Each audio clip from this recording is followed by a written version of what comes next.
পাথারকান্দিতে উচ্ছেদের শিকার জনগণকে হয়রানি করার অভিযোগ উত্থাপন করে শ্রীভূমির জেলায়ুক্তের দ্বারস্থ হয়েছেন জেলা কংগ্রেস নেতারা।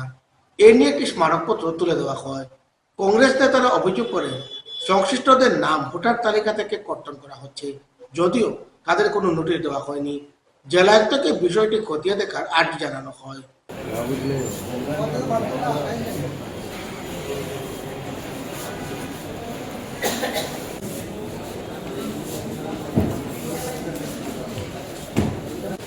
আমরা পাথারকান্দি উচ্ছেদের যারা ঘর বসতি ছিল তাদের নাম আগে ছিল, কিন্তু উচ্ছেদের পর ওদের নাম কেটে দেওয়া হচ্ছে। কিন্তু ওরা কাগজপত্র সবাই ঠিক আছে, তাই আমরা এখানে জেলা পার্কের কাছে আমরা এসেছিলাম। আমার ব্লক সভাপতি রঞ্জিত সিনহা, আমাদের রাজেন্দ্র গোয়ালা, আমরা সবাই প্রতিনিধি সবাইকে নিয়ে আমরা এসেছি। আমরা এসে বললাম, তিনি আমাদেরকে আশ্বস্ত করেছেন, বলেছেন যে নাম উঠানো যাবে, আমরা শিফটেড যারা থাকবে তাদের নাম উঠানো যাবে, ব্যবস্থা আছে।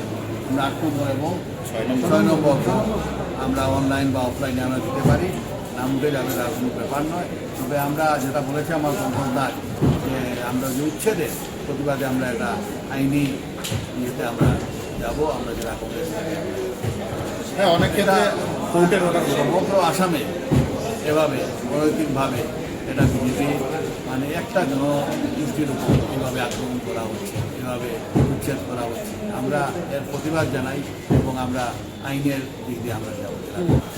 জেলা কংগ্রেসের সভাপতি এবং জেলা কংগ্রেসের অনেক পদাধিকারী বৃন্দের সঙ্গে জেলা শাসকের কাছে আমরা এসেছিলাম যে পাথারকান্দিতে যে এভিকশন হয়েছে, এভিক্টেড পিপুল যারা, ওদের বিনা নোটিশে বিনা ইনফরমেশনে ওদের নাম কাটা হচ্ছে। তারপরে অবৈধভাবে কোর্টের স্টে অর্ডার থাকা সত্ত্বেও ওনারা কিছুটা ঘর ভাঙচুর করেছে। সেসব বিষয়ে আমরা কথা বললাম, কথা বলার পরে কিন্তু ওনারা নিজের গা ঢাকা দিচ্ছে। তা আমরা জানি ওনারা একটা প্রেশারে আছেন, এটা পরিকল্পিতভাবে এসব কাজ হচ্ছে, কিন্তু তার আমরা প্রতিবাদ জানাচ্ছি আর জানাবো। আগামী 26 তারিখ পাথারকান্দি ব্লক এবং ললপা ব্লক কংগ্রেসের উদ্যোগে আমাদের জেলা কংগ্রেসের সাহায্যে আমরা এক বিরাট প্রতিবাদী সভার আহ্বান করেছি।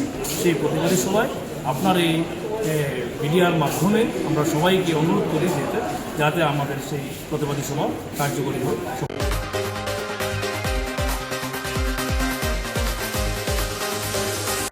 মহিলা প্রতিনিধিত্বের দাবিতে সোনাইয়ের মাঠে নেমেছেন কংগ্রেস নেত্রী নাজিয়া ইয়াসমিন। তিনি বলেন, এলাকার অধিকাংশ মহিলার মতামত ও উৎসাহে বিধানসভা নির্বাচনে প্রতিদ্বন্দ্বিতা করার সিদ্ধান্ত নিয়েছি। সোনাইয়ে কংগ্রেসের 12 জন মনোনয়ন প্রত্যাশীর মধ্যে তিনি একমাত্র মহিলা। উচ্চশিক্ষিতা এই নেত্রী সোনাইয়ের জনসংযোগ চালিয়ে যাচ্ছেন। আমি সোনাই অঞ্চল অনেক মেয়েরার লগে মানে অনেক মিটিং করছি, অনেক এনজিও, সেলফ হেল্প গ্রুপ, অনেক দিন থেকে I am connected with various organization in Sonai. তো তারা সবার লগে ডিসকাশন করার পরে একটা কনক্লুশন তারা সব আইলা কি মানে মেয়েরা রিপ্রেজেন্টেশনটা দরকার। মেয়েরার অনেক প্রবলেম আছে যেটা তারা ডিসকাস করতে পারে না, তারা শেয়ার করতে পারে না।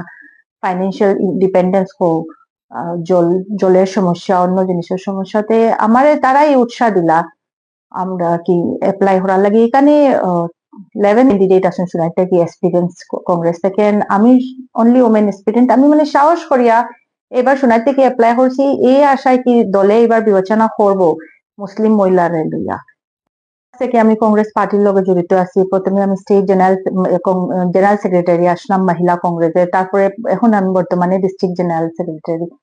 তো পার্টির লাগে অনেক দিন থেকে অন্টার বরাকবেলি তো কাজ করছি, আসামের বিভিন্ন জায়গা তো কাজ করছি। তো এইটাই আমার লাগলো কি আমরা মুসলিম মেয়েরা যে রিপ্রেজেন্টেশন হইতো এই রিপ্রেজেন্টেশনটা নাই। আমরা অ্যাসেম্বলি বিগত 75 ইয়ার্স থাকি একটা মুসলিম মেয়ে অ্যাসেম্বলি এমএলএ নাই আমরা বরাকবেলি থাকি। শুধু রশিদা হক সাইবা, তাই একবার এমপি হইসলা, তার that was an exceptional case. আমি এবার সাহস করি শোনাইতে কি অ্যাপ্লাই করছি, আমার মা বোনরা আমার একটু সাহস দিয়া দিছে। আর এইটা আমি আশাবাদী কি এইবার পাঠিয়ে আমরা দলে একবার কনসিডার করব একটা উইনিং সিটটা কি মুসলিম মেয়েরারে আগাইয়া দেওয়ার লাগি। দেখেন আমরা কমিউনিটির মেয়েরা ডাক্তার, ইঞ্জিনিয়ার সব রকম আছেন, বাট আমরা কমিউনিটি থেকে একটা মেয়ে রিপ্রেজেন্টেশন পাবলিক মানে পাবলিক রিপ্রেজেন্টেশনে নাই। আর এটা অত্যন্ত দরকার। মেয়েরা এখন 50% অফ দ্য পপুলেশন হচ্ছে গা মেয়ে। আর একটা মেয়ে যেদিন আপনার সাথে থাকে এন্টায়ার ফ্যামিলির বুটটা আপনি লইয়া ফাইলা। আর এটা যে উমেন লইয়া যে চলে অল ওভার ইন্ডিয়া আপনি দেখবা এখন উমেন রাজনীতি, উমেন ইন পলিটিক্স এটার একটা গুরুত্ব দেওয়া হয়। আর যেহেতু আমরা এখানে আমরা মেইন স্ক্রিনিং কমিটির চেয়ারপারসন তাইনও একজন মহিলা, প্রিয়াঙ্কা গান্ধী ওয়াদ্রা সাহিবা। আমি আশাবাদী কি এবার মেয়েরা একটু প্রায়োরিটিটা দেওয়া হইব। আর এই প্রায়োরিটির মধ্যে আমি আশাবাদী কি শুনাইতে কি আমি টিকিটটা পাইমু এবার মেয়েরা রিপ্রেজেন্টেশনটা হইব। আমার লাগে যেটা বেসিক ইস্যু যেটা গ্রাম অঞ্চলের মেয়েরা যেটা ফেস করা, ইয়াং মেয়েরা যেটা এমপ্লয়মেন্ট পাইরা না, আমরা গ্রাম অঞ্চলের মেয়েরা অনেক জিনিস ফেস করা।